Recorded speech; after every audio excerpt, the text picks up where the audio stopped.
Guys, it seems like there is a race among social media companies to see who can produce the most amount of Reels content, short form content, TikToker Reels, whatever they call them on each of the individual platforms. And it might actually not be working out for any of the platforms. Check this out. There have been a lot of issues with short form content on individual social media platforms. In fact, Facebook, Meta, whatever Zuck is calling it these days, Meta actually just suspended their creator fund, right? So the funds that they were giving out to creators who reach certain benchmarks has been suspended because they're not making enough money with short form content. I have a quote here in TechCrunch. So check this out. It says the next bottleneck that we're focused on to continue growing Reels is improving monetization efficiency, or the revenue that's generated per minute of Reels watched. Currently, the monetization efficiency of Reels is much less than feed. So the more that Reels grows, even though it adds engagement to the system overall, it takes some time away from feed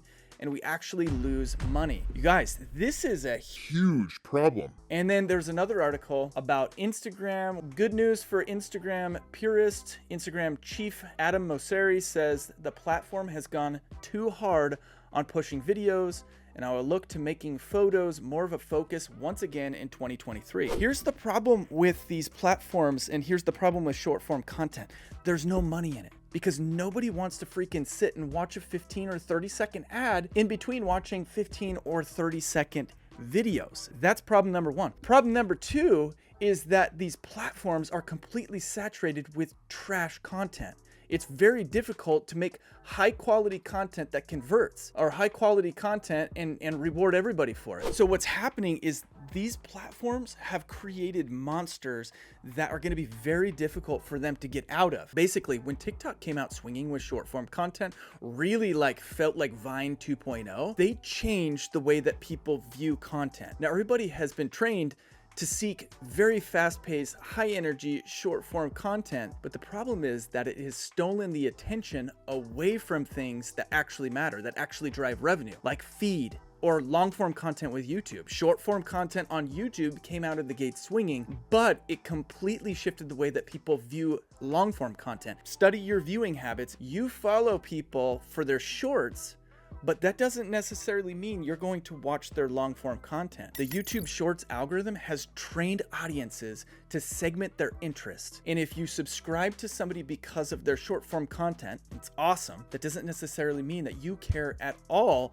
about their long form content, or you may not even recognize it when it hits you in the face on the homepage. So YouTube has pretty much built a second business for themselves, all housed under one platform. So let me tell you what YouTube is actually doing to combat this, and then I want to talk about how you guys can fight this as well as creators, as business owners and creators, because the goal of content is to bring leads to your website, or leads and revenue into your business. It's not just to get popular, at least not for the people who are watching this content. It has a very specific intention of generating revenue. So I want to talk about that here in just a second. But before I do, there's something really interesting happening with YouTube that is very worth talking about. YouTube, you guys, instead of trying to go back to more of that purist YouTube creator format, long form 10 to 15 to 20 minute videos, YouTube is saying, no, we're going to go head to head with the podcasting industry. Guess what? The podcasting industry is teeny in comparison to all of these other platforms. If you look at how many active podcasts there are about 700,000 active podcasts. The term active is a little hard to define. If we look at podcasts that released one episode in 2022, that number is about 500,000. So active podcasting compared to, let's see how many active YouTube channels there are. As of 2023, there are 46.7 million YouTube creators that consider themselves amateurs. Compare that with 500,000 people who are on podcasts. There is a completely untapped market for podcasters in the creator space. It's insane. Mind-blowing, the difference. So think of it this way. If you had one nickel laying on a table, that represented all the podcasts there are. You would have almost 100 nickels on the table representing how many YouTube creators there are. Crazy, huh? You would have one thick nickel stack. Stack me up with some thick nickels. THICC, baby.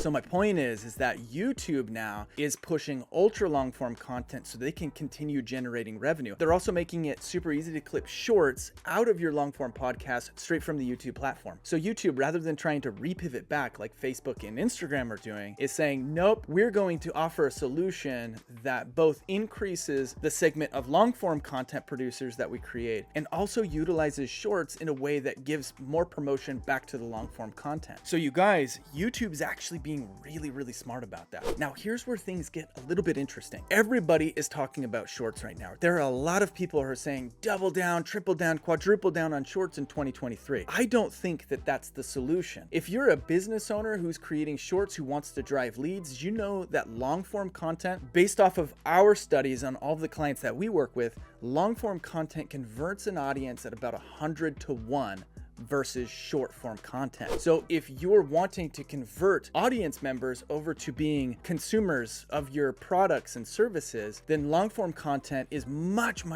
more powerful than short form content. The deception comes from the YouTube short shelf being much easier to rank videos there and get hundreds of views, as opposed to writing out and playing the long game with YouTube long form content. So basically you get a little bit of a chemical rush every time you produce a short that gets a whole bunch of views, and it makes you really happy, so you want to create more shorts. But the problem is you're not converting any leads with that.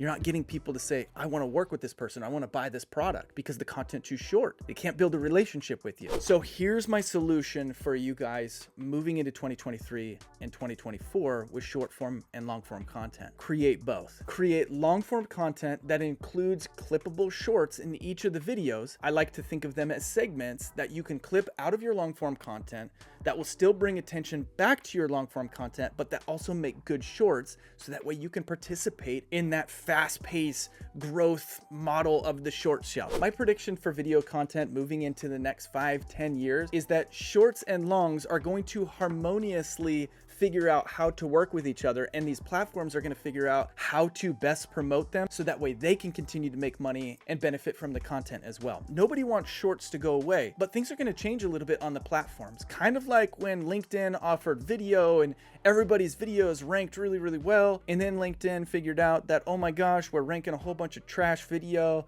and so we need to pull this back. The people who are going to be most successful on YouTube moving into this next decade are the ones who have the personalities like the most successful creators over the last decade. They're the ones who are hungry, the ones who are driven, the ones who are relentless, and they're creating really good, high quality, and valuable content. Those are the ones who are going to be successful. If you like this video, watch this one and this one. You're really going to like those ones. All right, catch you on the next one later.